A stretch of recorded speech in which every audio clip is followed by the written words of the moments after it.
بسم اللہ الرحمن الرحیم الحمدللہ والصلاة والسلام علی رسول اللہ وبعد۔ معزز مشاہدین، السلام علیکم ورحمۃ اللہ وبرکاتہ۔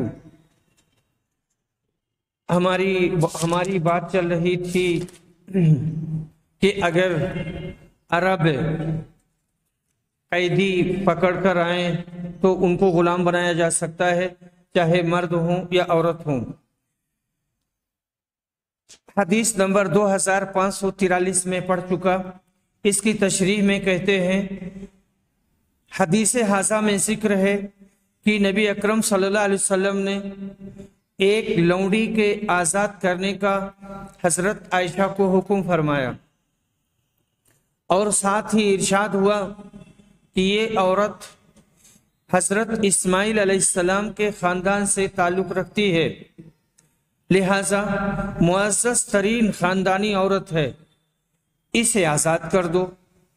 اس سے مقصد باب ثابت ہوا کہ عربوں کو بھی غلام لونڈی بنایا جا سکتا ہے۔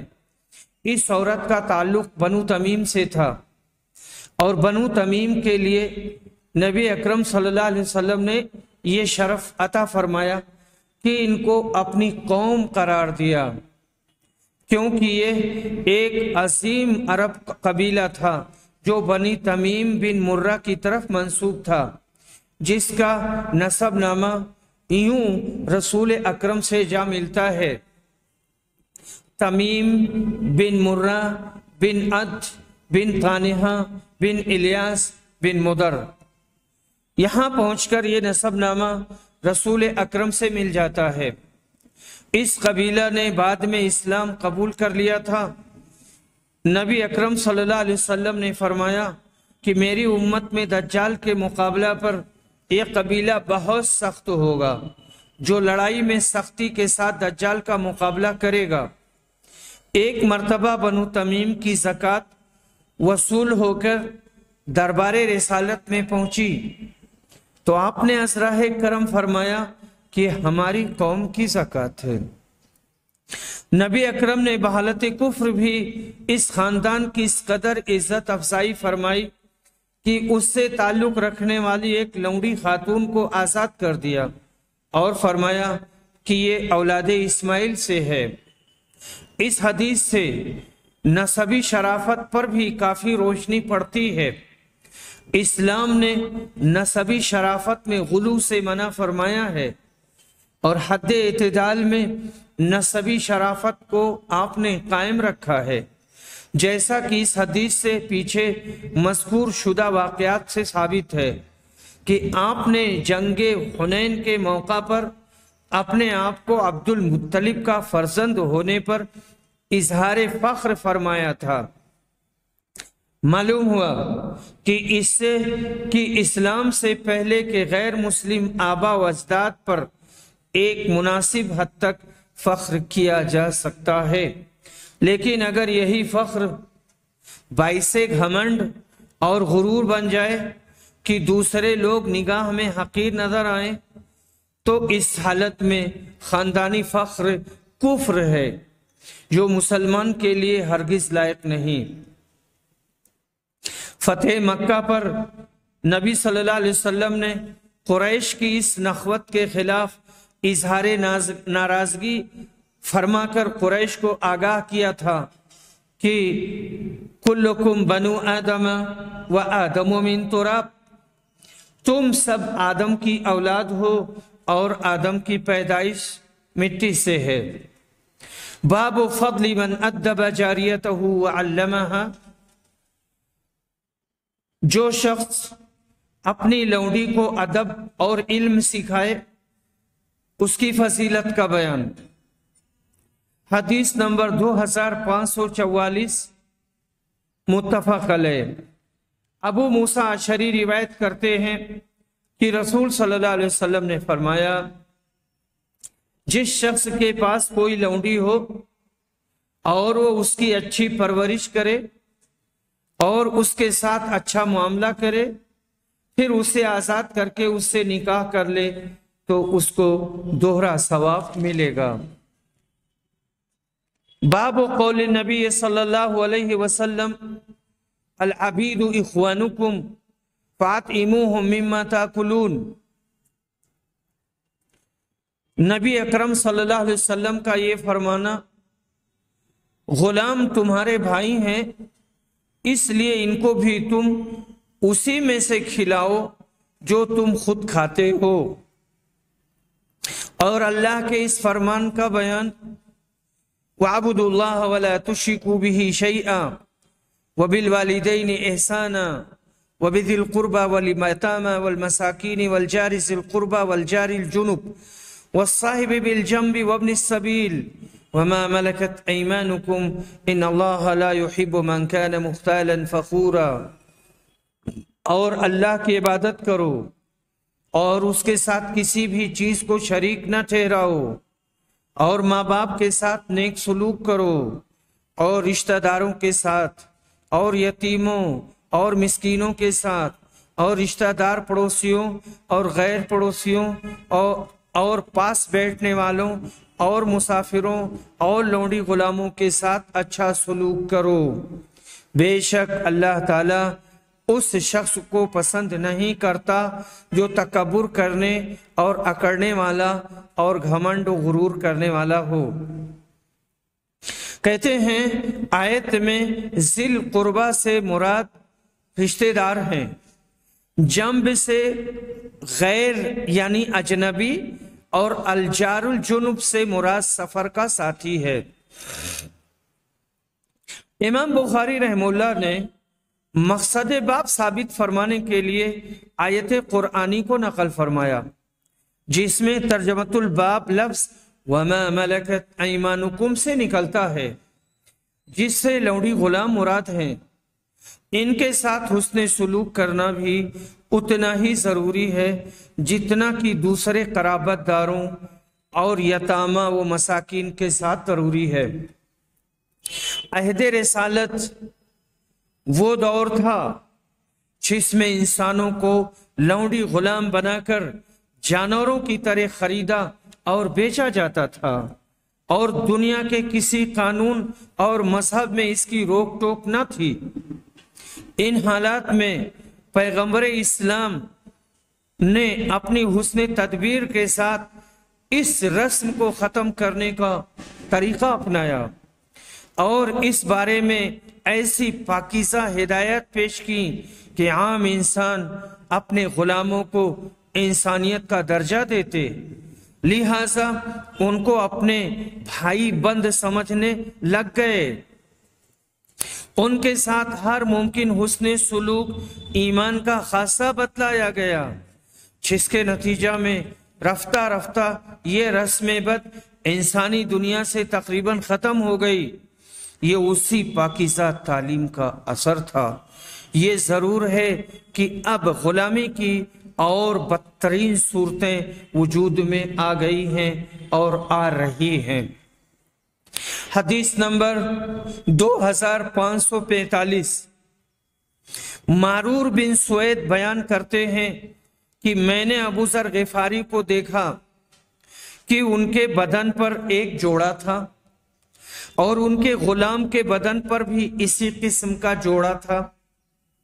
ہم نے اس کا سبب پوچھا تو انہوں نے بتلایا کہ ایک دفعہ میری ایک صاحب یعنی حضرت بلال ہے مراد، میری ایک صاحب سے کچھ گالی گلوج ہو گئی تھی، ان سے تھوڑا سا ٹنٹا ہو گیا۔ انہوں نے میری نبی صلی اللہ علیہ وسلم سے شکایت کی۔ آپ نے مجھ سے پوچھا کیا تم نے انہیں ان کی ماں کی طرف سے آر دلائی ہے؟ پھر آپ نے فرمایا تمہارے غلام بھی تمہارے بھائی ہیں، اگرچہ اللہ تعالیٰ نے انہیں تمہاری ماتحتی میں رکھ دیا ہے، اس لیے جس کا بھی کوئی بھائی اس کے قبضہ میں ہو اسے وہی کھلائے جو وہ خود کھاتا ہے، اور وہی پہنائے جو وہ خود پہنتا ہے، اور ان پر ان کی طاقت سے زیادہ بوجھ نہ ڈالے۔ لیکن اگر ان کی طاقت سے زیادہ بوجھ ڈالو تو پھر ان کی خود مدد بھی کر دیا کرو۔ تاکہ وہ آسانی سے اس خدمت کو انجام دے سکیں۔ روایت میں مذکور غلام سے حضرت بلال مراد ہیں۔ بعض نے کہا ابو ذر کے بھائیوں میں سے کوئی تھے۔ مسلم کی روایت میں ہے غلام کو ساتھ کھلانے کا حکم استحباباً ہے، یعنی یہ جو کہا گیا ہے کہ جو کھاؤ وہ کھلاؤ، یہ حکم استحبابی ہے۔ حضرت ابو ذر اپنے غلام کو ساتھ ہی کھلاتے اور اپنے ہی جیسا کپڑا پہناتے تھے۔ آیات باب میں ذی القربہ سے رشتہ دار مراد ہیں۔ یہ ابن عباس سے مروی ہے۔ اس کو علی بن ابی طلحہ نے بیان کیا، اور جنب سے بعض یہودی اور نصرانی مراد رکھا ہے۔ یہ ابن جریر اور ابن ابی حاتم نے روایت کیا ہے۔ اور جار الجنوب کی جو تفسیر امام بخاری نے کی ہے وہ مجاہد اور قتادہ سے منقول ہے۔ اس حدیث سے ان معاندین اسلام کی بھی تردید ہوتی ہے جو اسلام پر غلامی کا الزام لگاتے ہیں، حالانکہ رسم غلامی کی جڑوں کو اسلام ہی نے کھوکھلا کیا ہے، اور غلاموں کو آزاد کرنے کے لیے اسلام ہی نے بہت سارے کفارے متعین کیے تھے، اور مختلف طریقے سے رسول صلی اللہ علیہ وسلم نے ان کو آزاد کرنے کے لیے بنیاد ڈالی تھی۔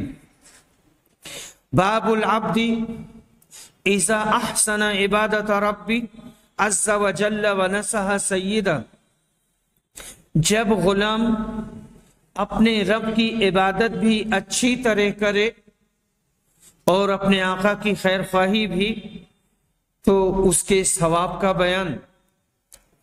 حدیث نمبر 2546، ابن عمر روایت کرتے ہیں کہ رسول صلی اللہ علیہ وسلم نے فرمایا، غلام جو اپنے آقا کا خیر خواہ ہو اور اپنے رب کی بھی عبادت اچھی طرح کرے تو اسے دوہرا ثواب ملتا ہے۔ یہ حدیث متفق علیہ ہے۔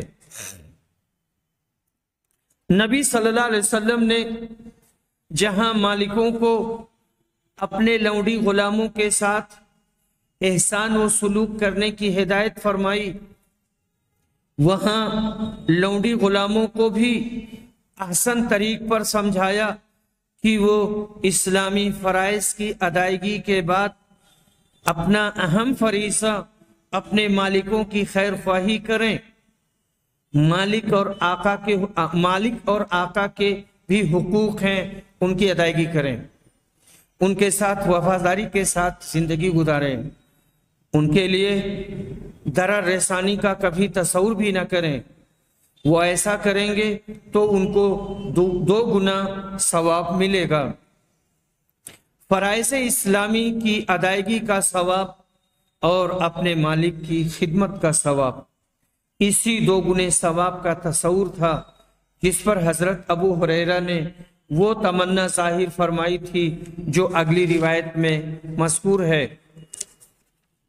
حدیث نمبر 2547، ابو موسیٰ اشعری روایت کرتے ہیں کہ رسول صلی اللہ علیہ وسلم نے فرمایا، جس کسی کے پاس بھی کوئی باندی ہو اور وہ اسے پورے حسن و خوبی کے ساتھ ادب سکھائے، پھر آزاد کر کے اس سے شادی کر لے تو اسے 2 گنا ثواب ملتا ہے، اور جو غلام اللہ تعالیٰ کے حقوق بھی ادا کرے اور اپنے آقاؤں کے بھی، تو اسے بھی دوہرا ثواب ملے گا۔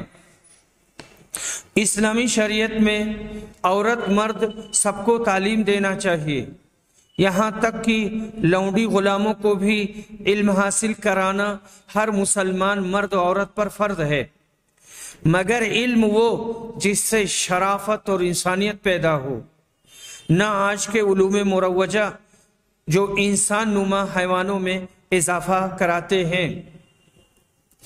حدیث نمبر 2548، ابو ہریرہ رضی اللہ عنہ روایت کرتے ہیں، کہتے ہیں کہ رسول صلی اللہ علیہ وسلم نے فرمایا، غلام جو کسی کی ملکیت میں ہو اور صالح اور نیکوکار ہو تو اسے 2 ثواب ملتا ہے۔ اور ابو ہریرہ نے کہا، اس ذات کی قسم جس کے ہاتھ میں میری جان ہے، اگر اللہ تعالیٰ کے راستے میں جہاد، حج اور والدہ کی خدمت کی روک نہ ہوتی تو میں پسند کرتا کہ غلام رہ کر مروں۔ یہ ان کی اپنی تمنا تھی۔ حضرت ابو ہریرہ کا مطلب یہ ہے کہ غلام پر جہاد فرض نہیں ہے، اسی طرح حج اور وہ بغیر اپنے مالک کی اجازت کے جہاد اور حج کے لیے جا بھی نہیں سکتا، اسی طرح اپنی ماں کی خدمت بھی آزادی کے ساتھ نہیں کر سکتا۔ اس لیے اگر یہ باتیں نہ ہوتی تو میں آزادی کی نسبت کسی کا غلام رہنا زیادہ پسند کرتا۔ حدیث نمبر 2549۔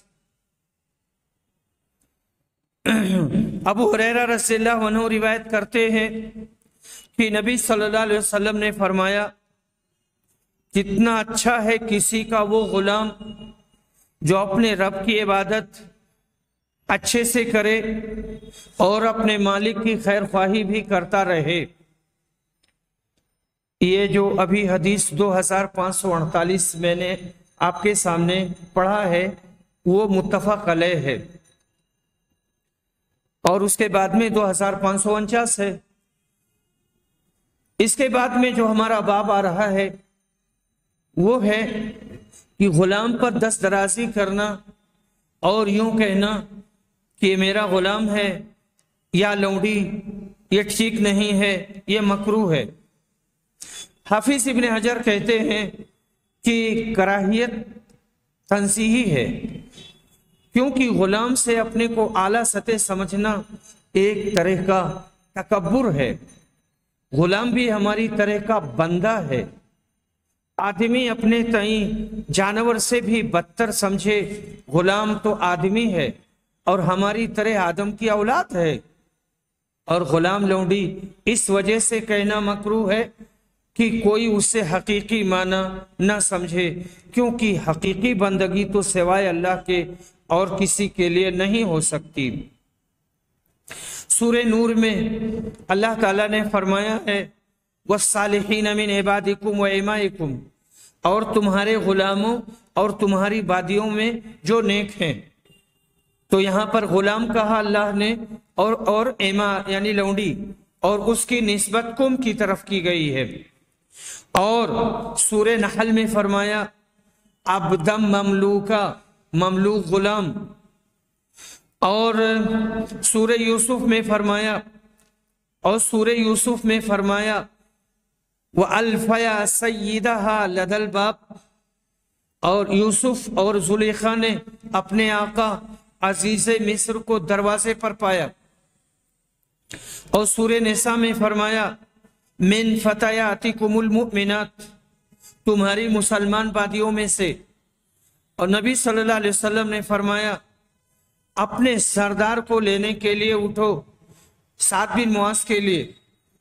اور اللہ تعالیٰ نے سورہ یوسف میں فرمایا وَاذْكُرْنِي عِنْدَ رَبِّكَ، اپنے جیل کے ساتھی سے کہا تھا، یوسف علیہ السلام نے اپنے جیل کے دوست اور رفیق سے کہا تھا اپنے سردار حاکم کے یہاں میرا ذکر کر دینا، کس طرح کا ایک آدمی جیل میں بند ہے۔ حدیث نمبر 2550 متفق علیہ۔ عبداللہ بن عمر روایت کرتے ہیں کہ رسول صلی اللہ علیہ وسلم نے فرمایا جب غلام اپنے آقا کی خیر خواہی کرے اور اپنے رب کی عبادت بحسن و خوبی ادا کرے تو اسے دوہرا ثواب ملتا ہے۔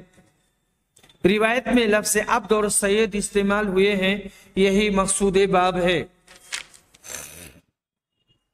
حدیث نمبر 2551 ابو موسیٰ اشعری روایت کرتے ہیں کہ نبی صلی اللہ علیہ وسلم نے فرمایا غلام جو اپنے رب کی عبادت اچھے طریقے سے بجا لائے اور اپنے آقا کے جو اس پر خیر خواہی اور فرما برداری کے حقوق ہیں انہیں بھی ادا کرتا رہے تو اسے 2 گنا ثواب ملتا ہے۔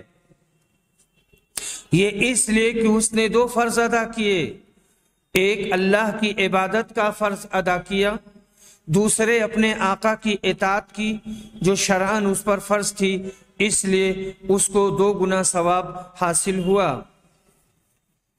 حدیث نمبر 2552، ابو ہریرہ رضی اللہ عنہ روایت کرتے ہیں کہ نبی صلی اللہ علیہ وسلم نے فرمایا، کوئی شخص کسی غلام سے یا کسی شخص سے یہ نہ کہے اپنے رب کو کھانا کھلا، یعنی اپنے مالک کو، اپنے رب کو وضو کرا، اپنے رب کو پانی پلا، بلکہ صرف میرے سردار میرے آقا کے الفاظ کہنا چاہیے۔ اسی طرح کوئی شخص یہ نہ کہے میرا بندہ میری بندی، بلکہ یوں کہنا چاہیے میرا چھوکرا میری چھوکری میرا غلام۔ یہ نہایت نازک تعبیر ہے اور اسی کے سلسلے میں رسول اکرم صلی اللہ علیہ وسلم نے بہت خوبصورت انداز میں لوگوں کو سمجھا دیا ہے۔ حدیث نمبر 2553، عبداللہ بن عمر روایت کرتے ہیں کہ نبی صلی اللہ علیہ وسلم نے فرمایا، جس نے غلام کا اپنا حصہ آزاد کر دیا اور اس کے پاس اتنا مال بھی ہو جس سے غلام کی واجبی قیمت ادا کی جا سکے تو اسی کے مال سے پورا غلام آزاد کیا جائے گا، اور اگر اس کے پاس پیسہ نہیں ہے تو جتنا آزاد ہو گیا اتنا آزاد رہے گا، جو باقی ہے اتنے دن غلام رہے گا۔ حدیث نمبر 2554، متفق علیہ، عبداللہ بن عمر روایت کرتے ہیں کہ نبی صلی اللہ علیہ وسلم نے فرمایا، تم میں سے ہر آدمی راعی ہے اور وہ اپنی رعایا کا ذمہ دار ہوگا، تو امیر جو لوگوں کا حاکم اور افسر ہے وہ اپنی رعایا کا ذمہ دار ہوگا، آدمی اپنے گھر والوں کا افسر اور حاکم ہے اور وہ ان کا ذمہ دار ہوگا، اس سے ان کے بارے میں پوچھا جائے گا۔ عورت یہ نگراں ہے اپنے شوہر کے گھر کی، اس کے اولاد کی، اور اسے ان کے بارے میں جواب دینا ہوگا۔ غلام اپنے آقا کے مال کا نگراں ہے اور یہ اس کا ذمہ دار ہے، اس سے پوچھا جائے گا، سنو تم میں سے ہر آدمی نگراں ہے، حاکم ہے، اور تم میں سے ہر آدمی اپنی رعایا کا ذمہ دار ہے۔ اس روایت میں بھی غلام کے لیے لفظ عبد اور آقا کے لیے لفظ سید کا استعمال ہوا ہے۔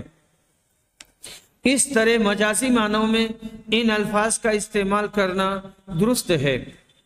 حدیث نمبر 2555، 2556، ابو ہریرہ عبید اللہ بن عبداللہ بن عتبہ بن مسعود بیان کرتے ہیں، کہتے ہیں کہ میں نے ابو ہریرہ اور زید بن خالد سے سنا کہ نبی صلی اللہ علیہ وسلم نے فرمایا تھا، جب باندی زنا کرائے تو اسے بطور حد شرعی کوڑا لگاؤ، پھر اگر کرائے تو کوڑے لگاؤ، اور اب بھی اگر کرائے تو اسے کوڑے لگاؤ۔ تیسری بار یا چوتھی بار میں آپ نے فرمایا کہ پھر اسے بیچ دو، خواہ قیمت میں 1 رسی ہی ملے۔ اس حدیث کو اس لیے لائے کہ اس میں لونڈی کے لیے اما کا لفظ آیا ہے اور رسول صلی اللہ علیہ وسلم نے اما کہا ہے۔ قسطلانی نے کہا کہ اس حدیث کے لانے سے یہ مقصود ہے کہ جب لونڈی زنا کرائے تو اس پر دست درازی منع نہیں ہے، بلکہ اس کو سزا دینا ضروری ہے۔ آخر میں یہ راوی کا شک ہے کہ آپ نے تیسری بار میں بیچنے کا حکم دیا یا چوتھی بار میں۔ ان جملہ روایات کے نقل کرنے سے امام بخاری نے ثابت کیا کہ مالکوں کو غلاموں اور لونڈیوں پر بڑائی نہ جتانی چاہیے۔ انسان ہونے کے ناطے سب برابر ہیں۔ شرافت اور بڑائی کی بنیاد ایمان اور تقوی ہے۔ حقیقی آقا حاکم مالک سب کا صرف اللہ ہے۔ دنیاوی مالک آقا سب مجازی ہیں، آج ہیں کل نہیں۔ جن آیات اور احادیث میں ایسے الفاظ آقاؤں یا غلاموں کے لیے مستعمل ہوئے ہیں وہاں مجازی معانی مراد ہیں۔ باب اذا اتاہ خادمہ بطعامہ، جب کسی کا خادم کھانا لے کر آئے۔ حدیث نمبر 2557۔ ابو ہریرہ رضی اللہ عنہ کہتے ہیں کہ نبی صلی اللہ علیہ وسلم نے فرمایا، جب کسی کا غلام کھانا لائے اور وہ اسے اپنے ساتھ کھلانے کے لیے نہ بٹھا سکے تو اسے 1 یا 2 نوالے ضرور دے دے، ضرور کھلا دے، کیونکہ اسی نے اس کو تیار کرنے کی تکلیف اٹھائی ہے، تو وہ بنا کے لایا ہے، محنت کیا ہے، گرمی دھواں وغیرہ برداشت کیا ہے، تو اسے اگر بیٹھا لینے کی وسعت ہے تو بٹھا لے، نہیں تو پھر اسے 1 لقمہ 2 لقمہ کھلا دینا چاہیے اور دے دینا چاہیے۔ باب العبد راع فی مال سیدی ونسب النبی صلی اللہ علیہ وسلم المال الی السید، غلام اپنے آقا کے مال کا نگہبان ہے اور نبی صلی اللہ علیہ وسلم نے غلام کے مال کو اس کے آقا کی طرف منسوب کیا۔ امام بخاری کا مقصد باب یہ ہے کہ مجازی معانی میں غلام لونڈی اپنے مالکوں کو سید کے لفظ سے یاد کر سکتے ہیں، جیسا کہ یہاں حدیث میں الفاظ الخادم فی مال سیدہ راعٍ میں بولا گیا ہے۔ یہ حدیث جامع الصحیح میں کئی جگہ آئی ہے۔ حدیث نمبر 2558۔ عبداللہ بن عمر روایت کرتے ہیں کہ انہوں نے رسول صلی اللہ علیہ وسلم سے سنا، آپ نے فرمایا تھا، تم میں سے ہر آدمی راعی ہے اور اسے اس کی رعایا کے بارے میں سوال ہوگا۔ مرد اپنے گھر کے معاملات کا افسر ہے اور اسے اس کی رعایا کے بارے میں سوال ہوگا۔ عورت اپنے شوہر کے گھر کی افسر ہے اور اس سے اس کی رعایا کے بارے میں سوال ہوگا، اسے جواب دینا پڑے گا۔ خادم اپنے سید کے مال کا محافظ ہے اور اس سے اس کے بارے میں سوال ہوگا۔ انہوں نے بیان کیا کہ میں نے نبی صلی اللہ علیہ وسلم سے باتیں سنی ہیں اور مجھے خیال ہے کہ آپ نے یہ بھی فرمایا تھا، مرد اپنے باپ کے مال کا محافظ ہے اور اس سے اس کی رعیت کے بارے میں سوال ہوگا۔ غرض تم میں سے ہر فرد حاکم ہے اور سب سے اس کی رعیت کے بارے میں سوال ہوگا اور انہیں جواب دینا پڑے گا۔